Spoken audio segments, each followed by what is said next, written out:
All right. So we are now recording, and I'm going to, sometimes when the light outside is weird, my ring light really washes me out. So I think that should be a little better. So we have a couple different videos we'll look at today. Starting to talk about some of the situations you might actually run into. So like duty to warn, things along those lines.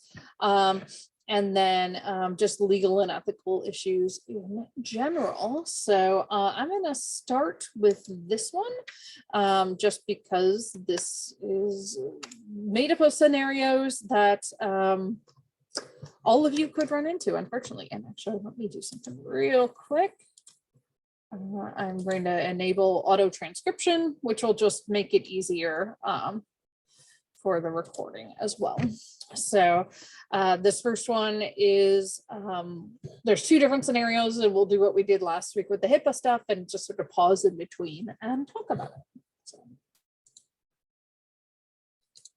Nick, it's good to see you again. You seem a little agitated when you came in today. You're just not yourself, and you got the dark glasses on, so I'm wondering if something happened at home over the weekend?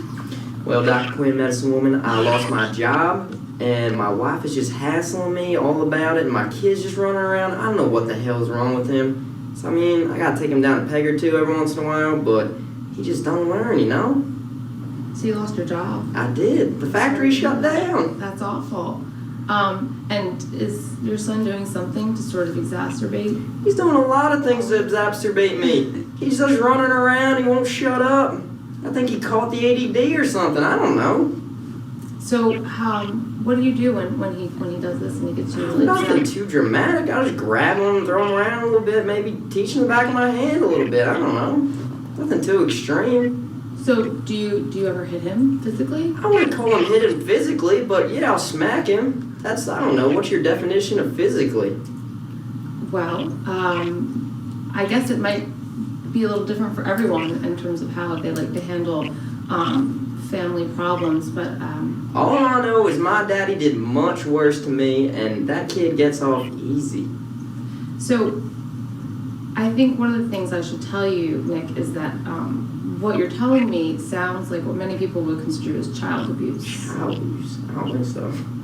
Well, physically harming or hitting your children is considered child abuse, and as we discussed when we went over the informed consent just a few weeks ago when we first met, the state requires that I report certain things, that I break confidentiality in certain situations, and child abuse is one of them. Well, I don't see how it's any of your business. What I do in my house is my house. Why would you do that?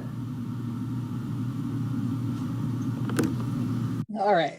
So again, grad students, so not the best acting ability, but still, you know, gives you a nice little example of this scenario. So what do y'all think? What should the therapist do in this position? How do you handle this with a client if you do have to, you know, sort of broach these types of situations?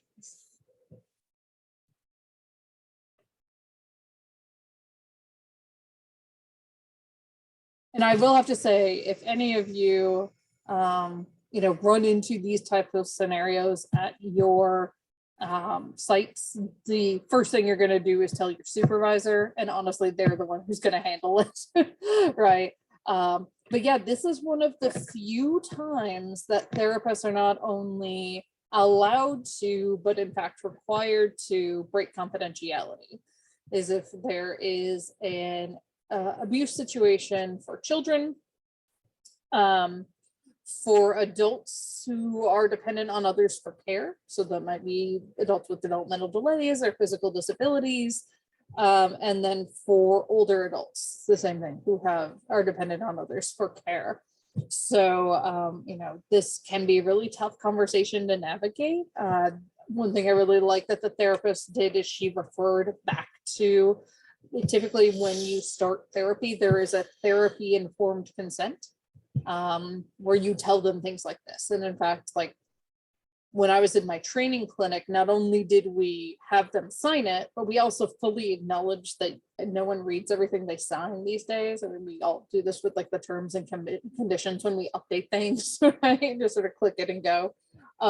So we would go over those key points, like you know, here are the scenarios where I might have to report you.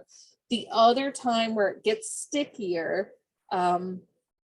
is like, those are like, you don't have any option as a therapist, basically. If they're going to talk about that, you have to report it. And you can like kind of stop them when they start talking about it and be like, remember, this is something I'd have to report. And that's okay ethically. But once they talk about it, you have an obligation to report. The other time that gets tricky, and this next scenario will also address this, is if you are a danger to yourself or other people. So I'm going to go ahead and play the next scenario, and then we can kind of talk about all of that. So, Sarah, how are you today? I've had better days. You know, the chemo's getting really hard. It's making me really tired. It's making me really weak. It's causing a lot of pain. But it's physical and just it's so hard to go through this. Make my parents go through this. It's I can't keep doing this. It's never easy to be in your position, Sarah, but I want to ask you if the mind-body relaxation techniques we talked about last week, if you've been using them and if they have helped at all. I didn't really use them. I tried them like once or twice and they didn't help a lot. It just, it hurts so much. It's so hard that even the medication isn't working. But I'm really excited. I think I came to a decision. I found a way to make the pain stop. And how's that going to be like? I think I'm done. I'm ready to end it. I'm ready to die. I don't want to keep doing this. I don't want to keep living like this. It's just so hard, and I have to do this to my parents, and I don't want to. I just want it to be over. I want the pain to stop. I'm glad you shared that with me, Sarah. At the same time, I just want you to understand that I feel really torn now that I have this knowledge. Because on one hand, as your therapist, I respect you and your autonomy. On the other hand, it is also my duty to protect my client from harm, including harming themselves. So I haven't made up my decision yet, but I just want to let you know that I may choose to report you if you decide to take your own life. Report me. Your duty is to protect me and stop me from getting hurt, but you want to make me live longer and continue to be in pain like this. You want me to continue to keep hurting myself and hurting my family. You don't have the right to have that decision. I have the right to decide when I live. You don't have the right. You can't do that. Well, listen, if you want to do this, I got a crossbow in my truck. Listen, I do appreciate the guy kind of giving some levity at the end there, because it obviously is a really tough situation, right? And physically, sometimes that's easier to wrap your head around, but you know, mentally, someone could feel like they're in enough suffering, right, that they want to end their life as well. So yeah, one of the things that can happen as a psychologist is you may have to hospitalize someone against their will, which can really rupture that therapeutic bond, right?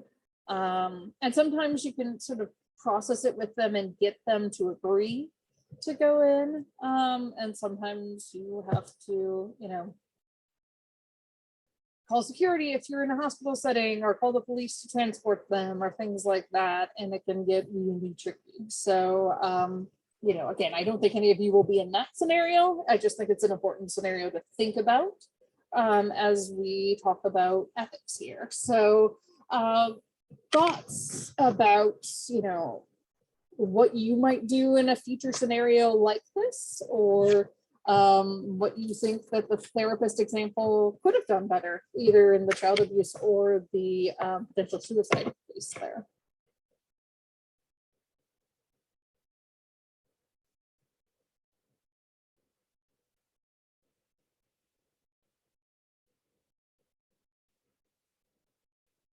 And there's no right or wrong answers.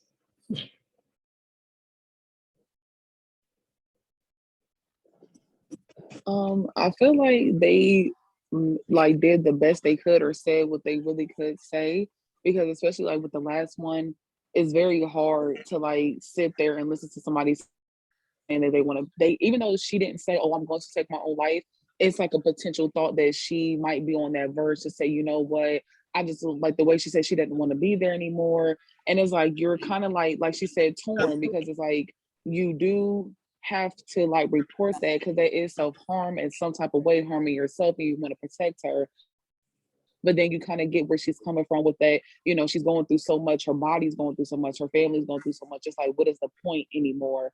So I feel like they did and said like what they did, and if they were calm about it. I like the fact like both therapists were calm, and especially the last one, she was understanding, like knowing that she's like, you know, I'm torn, and she was like, I may have to. She didn't just over like come out and be like, oh, I'm going to, because this and this and that, like real awful. She was just like, I may, you know, things like that. But I also feel like even though she's talking to that one person, maybe I don't know if they can or cannot do this, but maybe go to like a family member to also see like if how they're affecting at like being affected at home.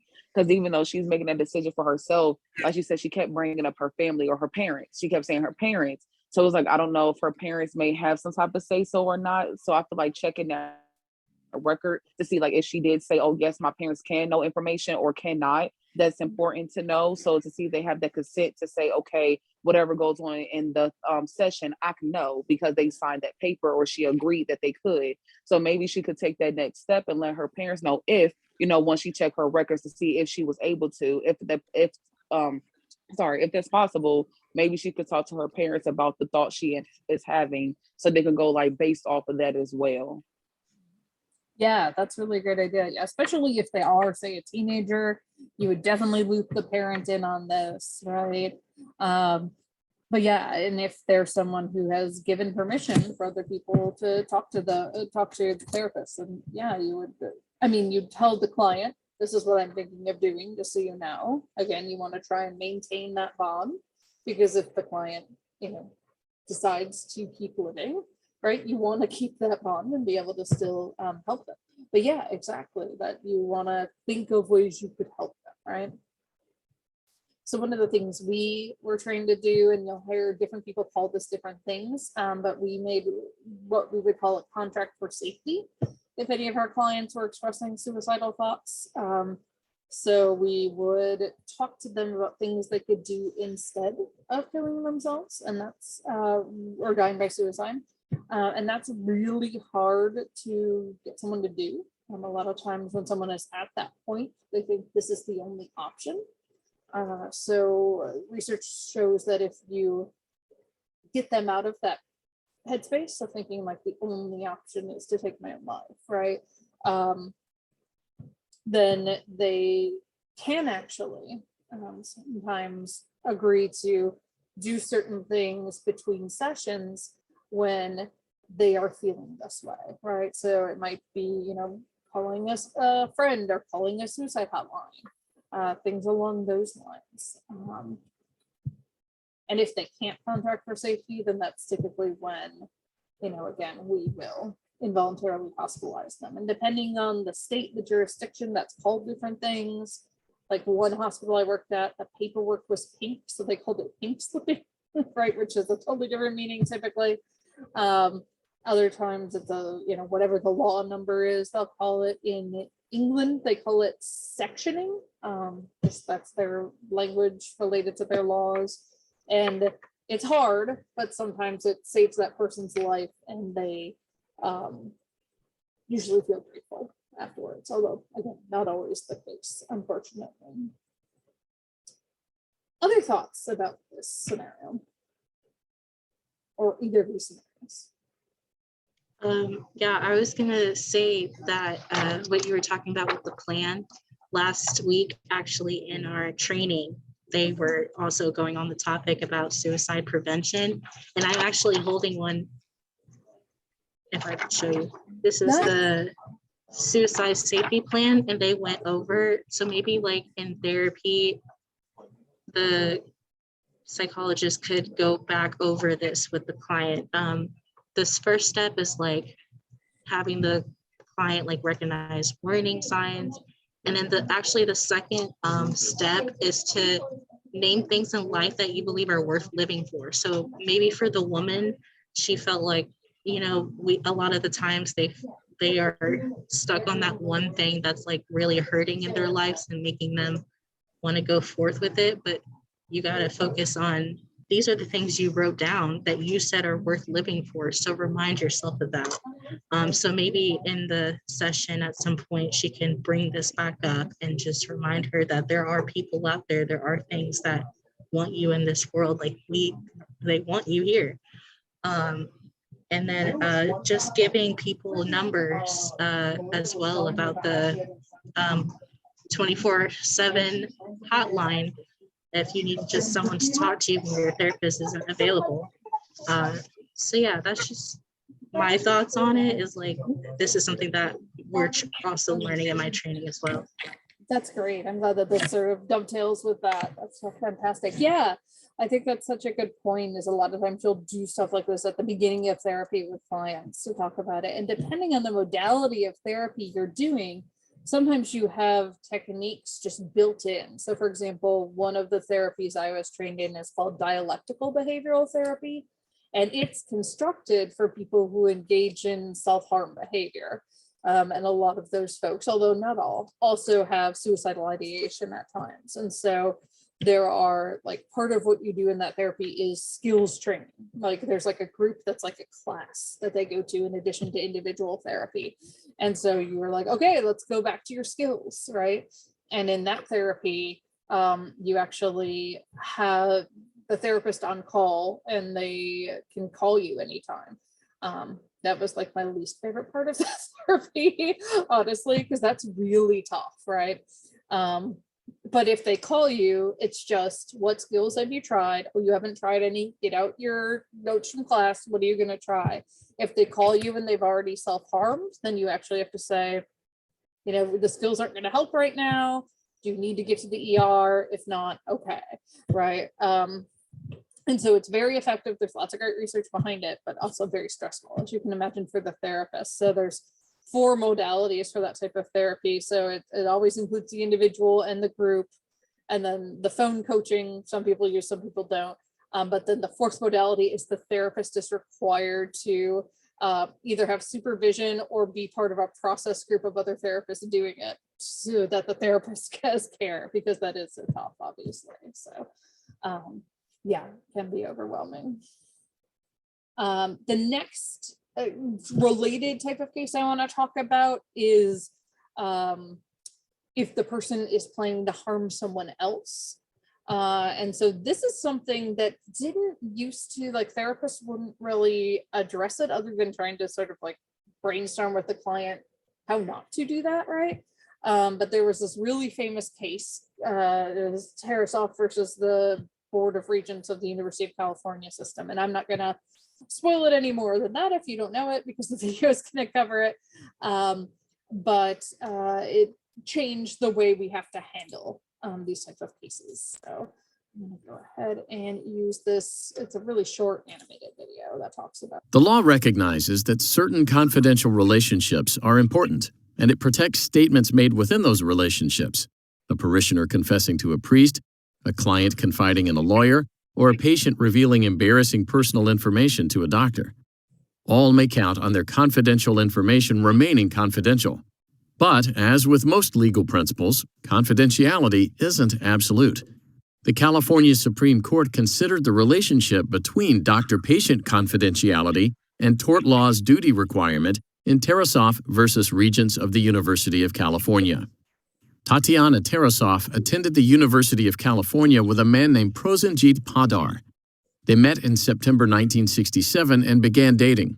But by New Year's Eve, it became clear that Padar was far more serious about their relationship than Tatiana was.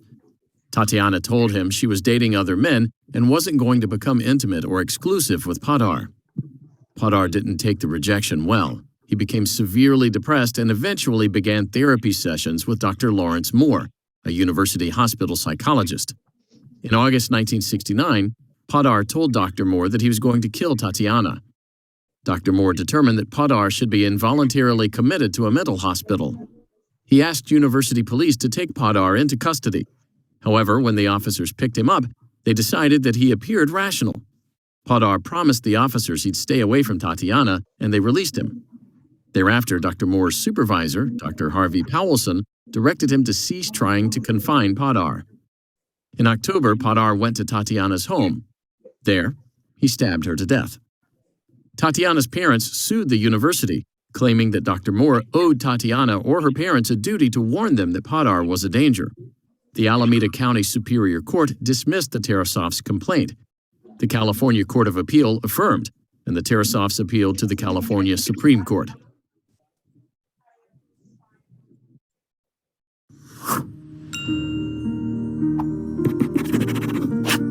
So then what happened after that is the California Supreme Court said, no, they should have essentially warned Tarasov herself that if the police were not going to actually involuntarily hospitalize him, that because there is a specific person in danger, the therapist has a duty to warn that person.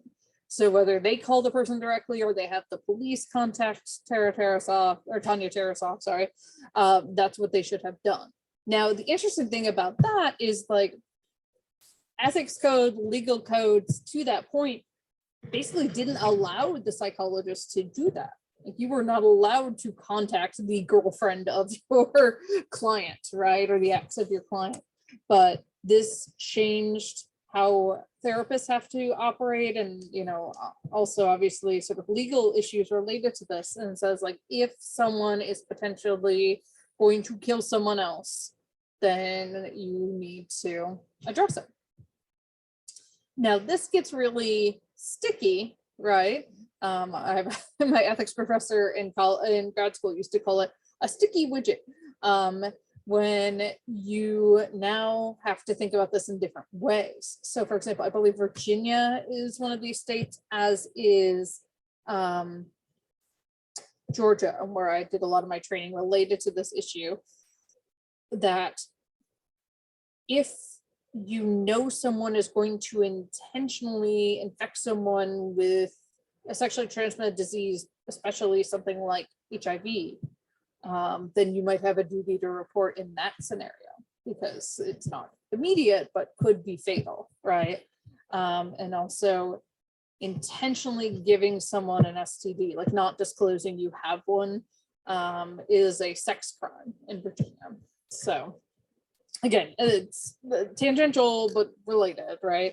But this whole idea of like, now if you have a specific person they want to harm, you're supposed to warn them, right? So what are your reactions to that, and how do you think that might be difficult to navigate as a therapist?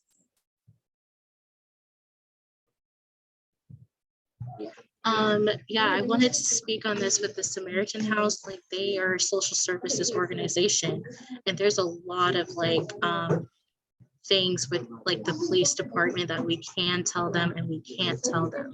But it's also very important that they are trained in stuff as well. So that video where they were like, oh, you look fine, you're good to go. I was just like, how do you know? Like you're not trained to know how that person is. So I think that maybe there should be some sort of training for them to what to do in that situation, or even when someone is suicidal. Like if we call them and we have a client that's like, I'm thinking about, going forth with it, and then we call the police department at that point, they can't go over there and be like, oh, that person doesn't look like they're about to, do anything. You're fine. Like, no, they have to be trained in that stuff. So I think that just being aware in the many different departments, because that's just why some people do not trust the police department or don't want them involved, because they feel like they didn't do anything before. So it's a really tough thing, I feel like. Yeah.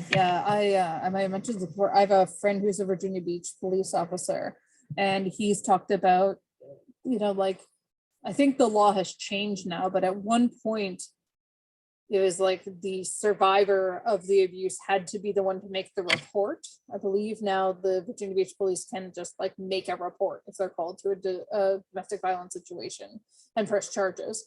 But he would like go to the house and clearly the one who was being abused wanted to do something, but would not because the abuser was right there, right? And that puts them in a really tricky situation. So yeah, I think that's such an important point, Sasha, that because of that, and because there are people who are not trained, right, about that, then there have been times where people's cases are handled horribly, right? A lot of police departments now are really advocating for and implementing what's called CIT, crisis intervention training, which focuses on some of these types of issues, focuses on, okay, let's say you come to a scenario and there's someone with a mental health issue, right? How are you going to have to handle that differently than you'd normally handle that type of case? I was actually, I got the chance to be involved in doing that training while I was in Augusta. It was actually some of the most fun I've ever had teaching, because, you know, these were people who, they weren't like rookies or in the police academy. These were people who had been out in the field for a while. And so I was teaching them about personality disorders, and like, they just knew, like, as I started, they'd be like, oh, yup, I've seen that before, right? So it was just kind of fun to see their reactions. But yeah, even within police departments that do that, not everyone will be CIT trained, right? So like, if the person who happens to respond in that scenario isn't one of the people who took that training, right, that makes it more difficult. And obviously they try to send those officers out on those calls, but you know, there are limited resources everywhere. Yeah. Any other thoughts about this one? I was gonna say, basing off like the police being trained in that, also it's kind of like people who are like that in that state of mind, they play mind games with like the next person. So I feel like since he did see authority right there, like a police officer, yes, he's gonna change up and like act like he didn't say that, or act like that's not his intentions, or act like that's so he could get away. And then I feel like even though since that was a police officer letting him off the loose, that made him even more like, oh, okay, so if I do this, they're not going to do anything to me, because it's like if he showed me that he's a police officer and didn't care, then what's the point? And even what as far as a therapist, I feel like yes, that's probably like your first instinct to be like, oh yeah, we have to get, but I feel like the way that the therapist should have went about it should have been a different route. Like instead of just immediately just saying, oh, I'm going to get the police, I think he should have kind of like, not saying like played like a trick on him, but like people like serial killers or something like that, they have like a certain, like a strategy to get the things. They're not like dumb. They're smart enough to know, okay, I'm not going to leave a trace, or I know what to do. So it's like, I feel like for the therapist,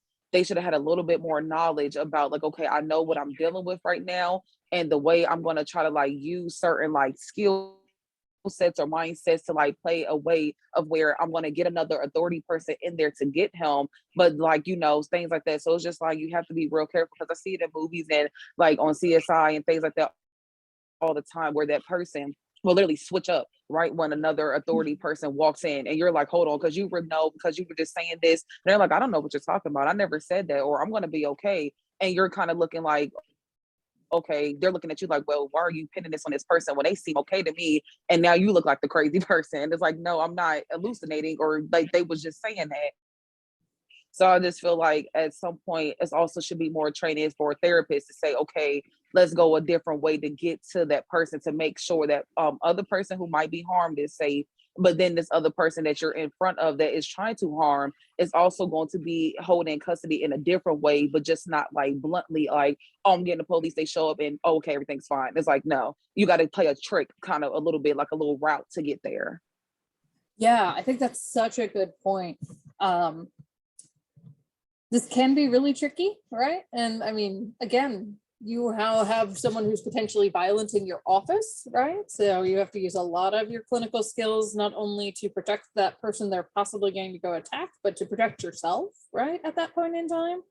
So some therapists will have like panic buttons in their offices for that reason, you know, or like code words that if they call someone else that they can say to know, like, this is what's going on. This is why I highly recommend, if any of you all in the future decide to go into private practice, you join a group practice. So there's like other people around. Unfortunately, there have been cases, they're super rare. I don't want to, you know, say like never go into therapy because this will happen to you for sure. But where, you know, therapists have been killed by their clients, unfortunately. And a lot of times it's cases where they're alone in the office, no one else is around, right? So it's harder to get help in those cases. But yeah, the idea of, using your clinical skills to try to divert them is a big piece of it, right? And try to talk them into what are some other options. And honestly, the best case scenario is if you can talk the person into essentially self-surrendering, right? Or where you'd have the police come, or if you're in a hospital system, maybe you'd walk that person to the ER, right? But they're agreeing to do it, right? And that's best case scenario, because then it's voluntary.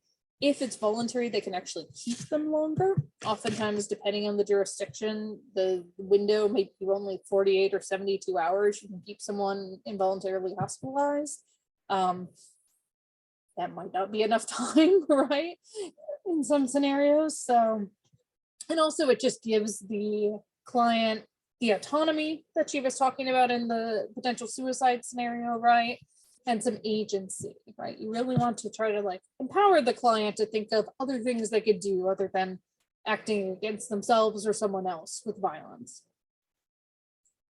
So yeah, a lot of clinical skills come into play there. And in fact, my very first semester of grad school, in addition to taking classes about the DSM and all the diagnoses and all the types of therapies, we also took a class called Practicum, where we did role plays and played out these most potentially distressing situations, right? So what do you do if your client is thinking about suicide?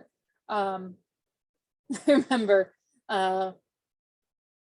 we would audio record them. This is cassette tapes, back in the day. Now we just would have used our phones, right, and emailed in our files. But back in the day, and our professor would actually listen to our cassette tapes. And after we did the suicide scenario, he was like, really glad to see Taryn back here with us. Apparently I did too good of a job acting, which is funny because I'm not an actress at all, but apparently could get in that headspace because of, unfortunately, some friends that I knew. Those types of that type of training is really helpful, and you just never know when it'll come in handy. One of the other scenarios we addressed in that class was the seductive client, which we were all really bad at because we were all friends and we were all like, oh, I'll seduce you, right? But my very first client I ever did an intake interview on asked me for my number when I asked him if he had any other questions. And I was literally, this is, 23, I think, didn't really know what I was doing, first client ever, and I just went, anyway. Not the most professional way to handle it, right? So having that training can be really helpful, right? And this is one of the reasons why, if you're licensed as a social worker, a therapist, a psychologist, what have you, they have you do continuing education so that you're always brushing up on these skills, because just never know, unfortunately. Alrighty, I have one more video. We probably won't do all of them, but one of the things that we often come across, sometimes we have people in all research internships. We don't have any of those folks this semester, but a lot of times your internship sites might be sort of collecting data for research purposes. And so this next one is about some of the very, I was going to say, maybe unethical, no, very unethical studies that have been done in the past. So we'll look at a couple of these at least here.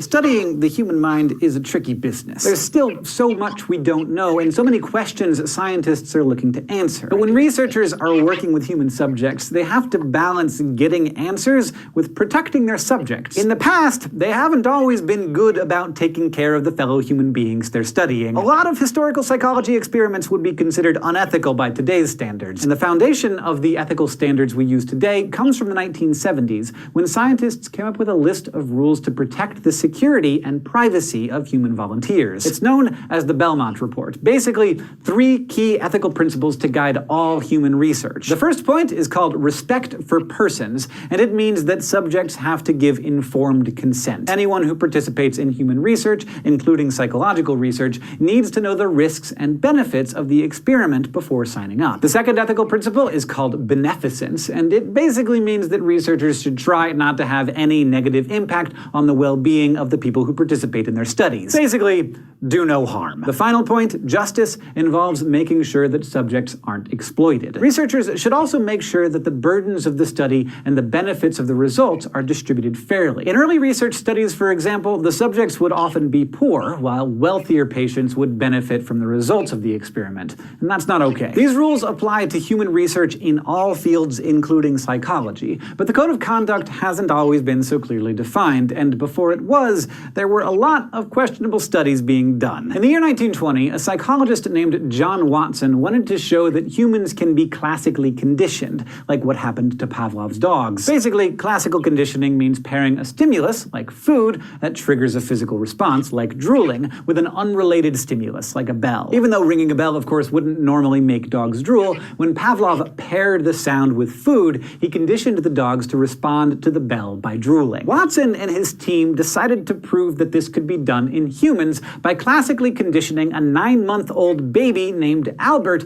using animals and scary noises. First, the researchers presented Albert with a fuzzy white rat. As he'd reach out to pet the animal, the psychologists would strike a hammer against a metal bar behind his head, creating a loud noise to startle him. Eventually, just the sight of the white rat was enough to make Albert start crying and crawl away. He'd begun to associate the fear of the loud, scary noise with the fuzzy white rat. So yeah, Albert had been conditioned. But this study failed in a lot of ways. For one thing, it used a single subject and no controls, so Watson hadn't really proved anything. But then, of course, there were the ethical issues. Watson never reconditioned Albert to not be afraid anymore, so he was permanently affected by the experiment and not in a good way. We also don't know if Albert's mother fully consented to the research, which definitely violates the main ethical principles of the Belmont Report. And this wasn't the only horrifying psychology experiment conducted on children in the early 20th century. In the late 1930s, a psychologist named So we'll watch this next one and then we'll talk about the 2 of these together since they're both with kiddos. Wendell Johnson and his graduate student Mary Tudor at the University of Iowa wanted to know how positive and negative feedback affected the way children learned language. They decided to test this directly by giving kids positive and negative feedback on speech disorders. That might not sound so bad, but there's a reason why their experiment is now known as the Monster Study. Tudor recruited 22 children from an orphanage, told them they'd be given speech therapy, and split them into 2 groups. 10 of these children, 5 in each group, had early signs of stutters, but both groups also included kids with normal speech patterns. The kids in one group were told that they didn't have a stutter. They were given positive feedback that they'd outgrow the speech difficulties and that they should ignore anyone who criticized the way they spoke. Meanwhile, those in the other group were told that they did have a stutter and that they should never speak unless they could do it right. As you can probably imagine, this didn't go very well. The encouragement and criticism didn't seem to have much of an effect on the children's stutters, but the different kinds of feedback did have a huge impact on their self-esteem. The kids with speech issues who got positive feedback didn't lose their stutters, but they did become a lot more confident when they spoke. Meanwhile, the children who were given negative feedback became more withdrawn, self-conscious, and frustrated, whether or not they actually had a stutter to begin with. So for that group of kids, this research was pretty damaging. As minors, they couldn't consent to the research, and the people who ran the orphanage didn't protect them from the potential harm of the study. The children also weren't debriefed after the project was over, and there was no real follow-up on how they may have been affected by the study long-term. All of these things were later declared unethical by the Belmont Report. Experiments, of course, can harm adult subjects. Alrighty, so reactions to, conditioning kids, lying to kids in these type of studies, and maybe not even getting proper consent. I think it's sorry. I think it's really bad just because it can affect them long term. Like little Albert probably couldn't be around any fuzzy thing for the rest of his life. So. Yeah, I was basically going to say the same thing that she said, because actually in Professor Modero's class, we just had talked about that the other day, and she showed the video because it's like he's really famous in psychology. So I had asked her the question, like, did he ever like get a follow-up to see how he is, like, you know, when he got older?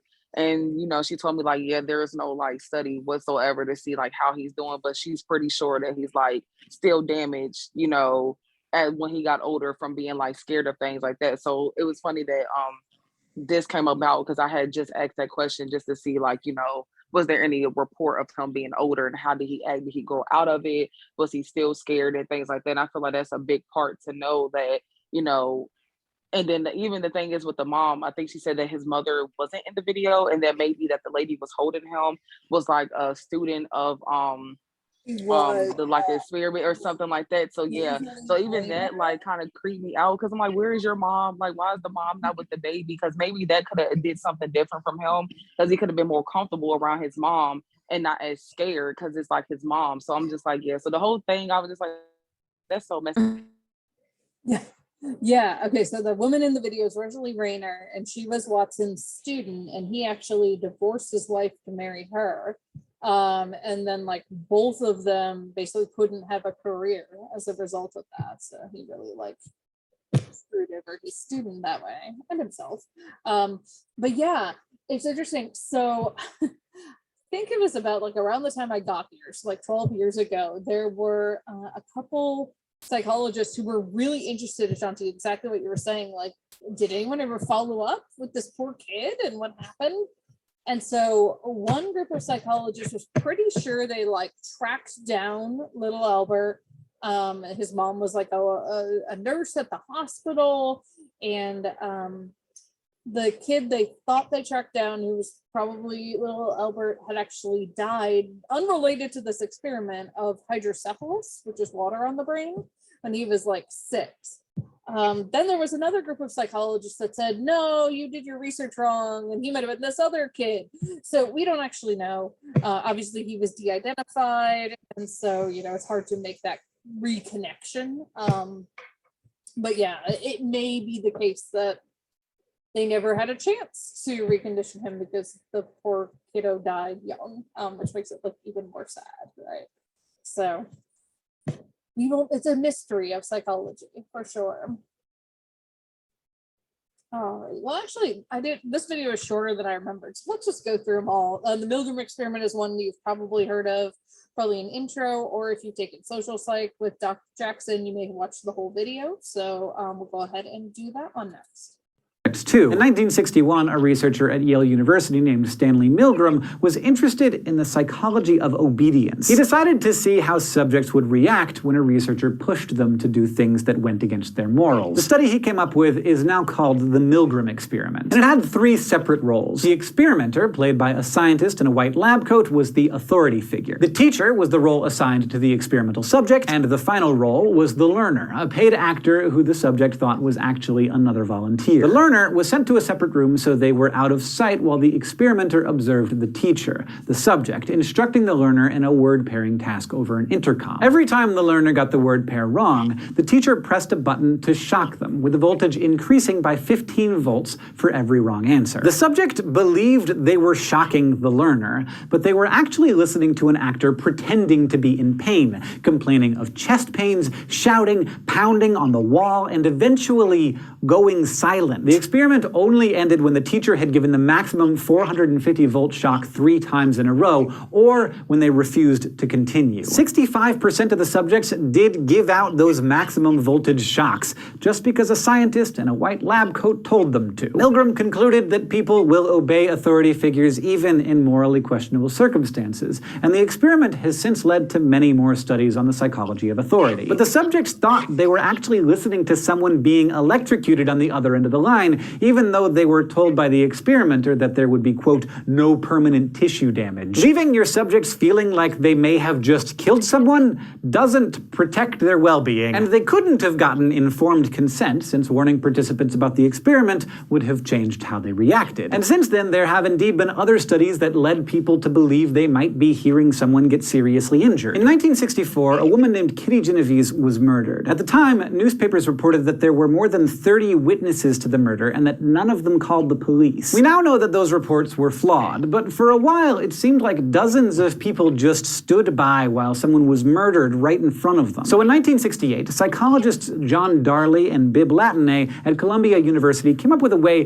to learn more about why people might not act in a crisis, especially if there are others around. They placed college student volunteers alone in rooms, gave them headphones, and told them that the study was about the emotional issues faced by students. Each subject was told that they would be communicating with a few other students over intercom to avoid any privacy issues that might come up if they were face-to-face. But the other students on the line were actually recordings, and one of those recorded students mentioned early on in the conversation that they had occasional seizures. Later on in the experiment, that voice would start to have trouble speaking and ask for help, saying they were having a seizure. The researchers then measured how long it took the subjects to go look for help. They found that it took participants longer to respond when there were more people in the conversation. The subject was less likely to do something if they believed there were other people who could intervene instead. It's called the Bystander Effect. Understanding this response is important for investigating crimes and for protecting communities by teaching people to act during a crisis instead of assuming that someone else will do it. But like the Milgram experiment, there are ethical concerns about how this research might have affected the subjects after the study was over. These days, it would be tough to convince a review board that the potential benefits of this kind of study outweigh the risks. Another study turned out to be So really interestingly, kind of related to what he just said, so in the aughts, the 2000s, there was a social psychologist who said, let's try to replicate the Milgram experiment. And he only could get IRB approval to go to like 300 volts or something. He couldn't go all the way up the thing. They had to stop it then because they were worried about distressing the participants so much.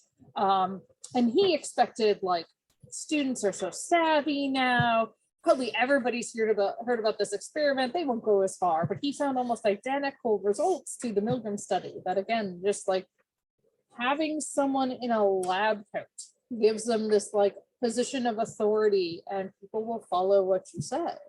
And Milgram actually originally did these experiments because he was interested in why ordinary everyday people in Nazi Germany followed Hitler's orders to kill other people. And it's, you know, exactly this, that like you just listen to people in authority a lot of times. And in the Milgram experiment, the instructions they would give them really gave it over to the authority. They were saying the experiment must continue. And if the person said, like, who's responsible if that person dies? And the experimenter says, I'm responsible. So thoughts about these experiments?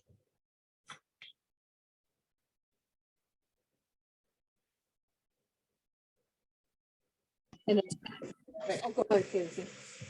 I mean, they clearly are very bad. Like, they're not like physically hurting them, obviously, but like that's another situation where it could have long-term effects. That like, what if like these people start to have really deep rooted like self-hate issues because like, dang, I really did that. Or if they start to not trust any authority figures anymore because of it. So not good.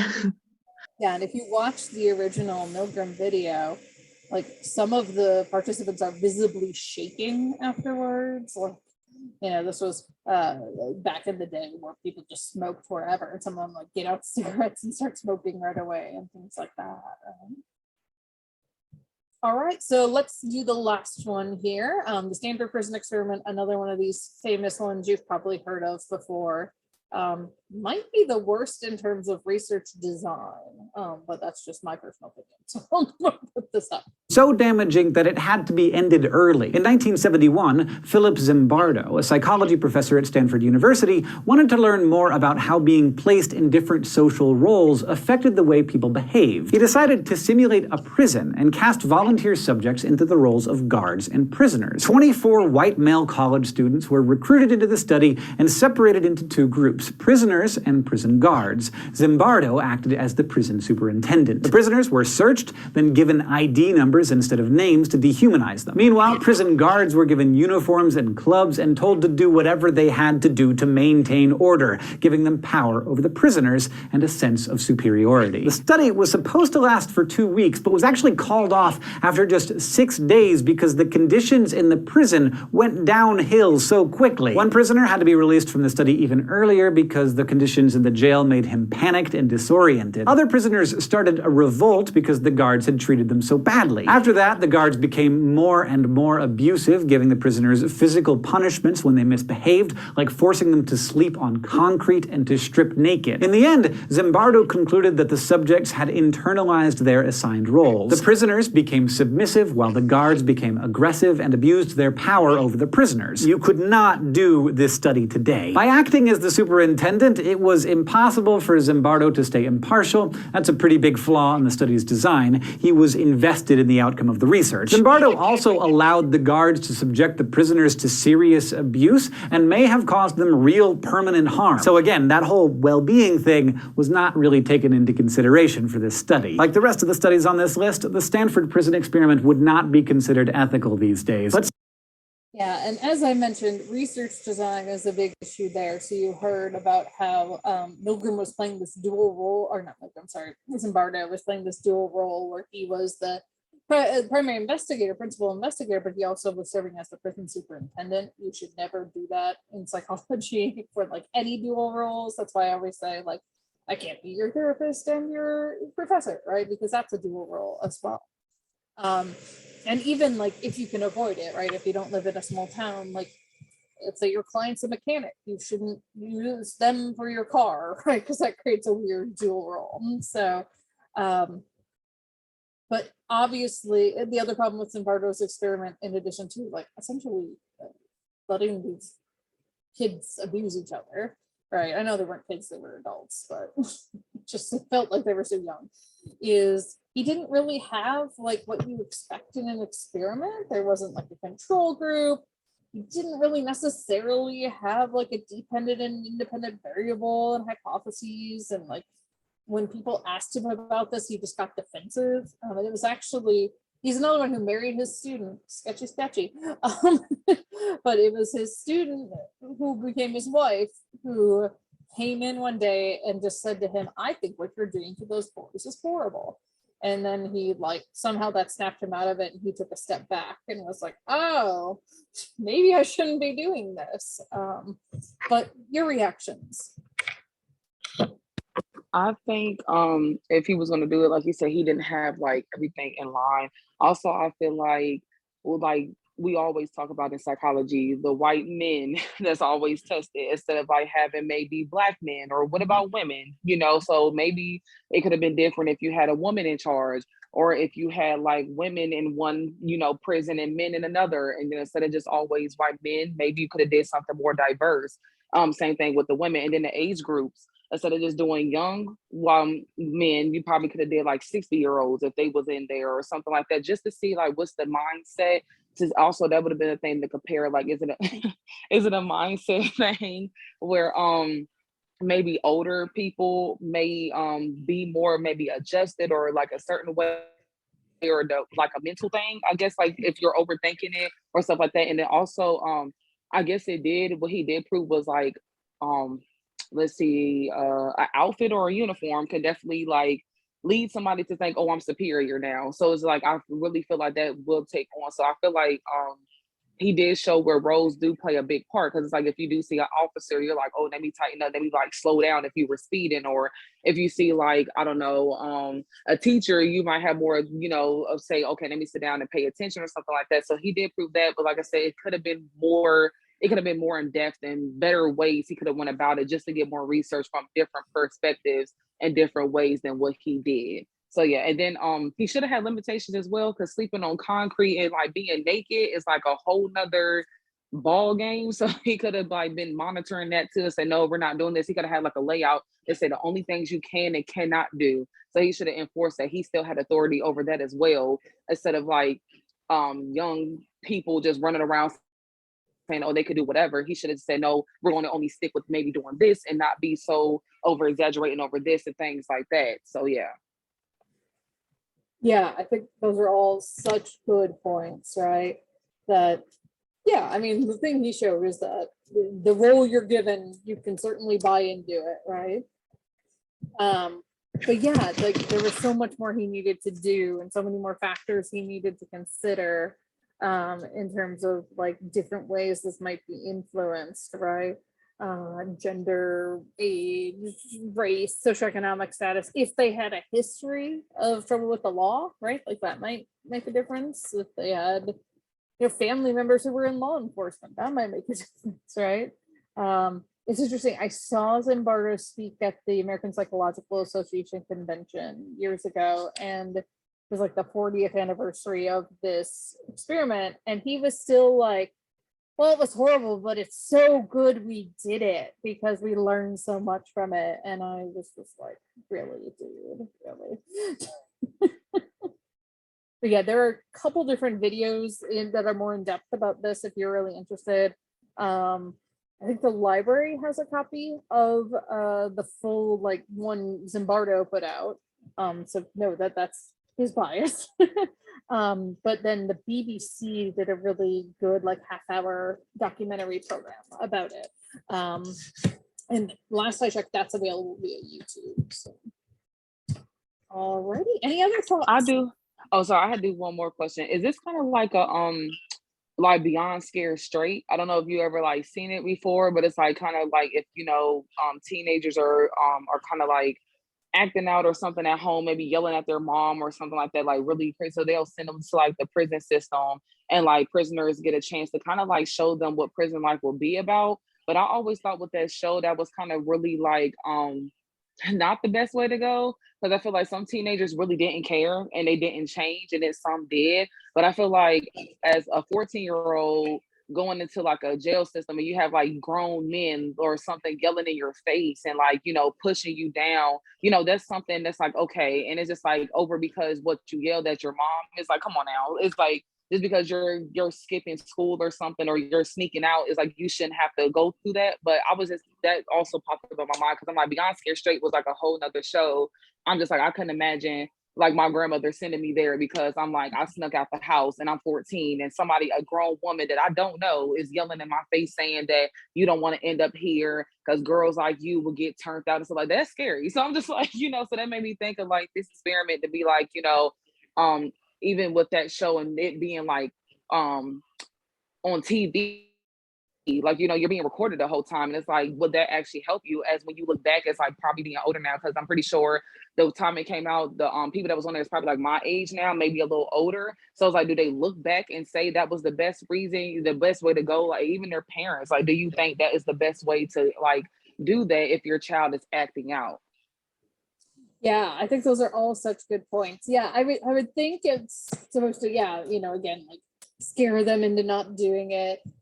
There are certainly arguments within psychology that type of punishment, really, you're like right in front of my face. There you go. Thank you.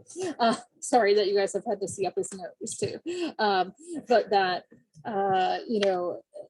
that type of punishment just really isn't that effective. Like we were talking in my clinical psych class the other day about how psychologists were actually involved in planning out the advanced interrogation program, which was the torture program the CIA was using. And like the problem with that is like, yeah, you'll get information out of people, but it won't necessarily be accurate. Like they'll just say anything to get you to stop torturing them, right? So like there wasn't even that much accurate, actionable information we got out of that program. Yeah, and in terms of like research really shows that like reinforcement is more effective than punishment, for example. And there are places like that that are essentially just like boot camps you send bad kids away to. And I'm sure there are kids who are like benefited from them. I want to put that out there, but I have just like a bad experience with them, because I had a client, and actually let me stop recording real quick just because I don't want client information on the web.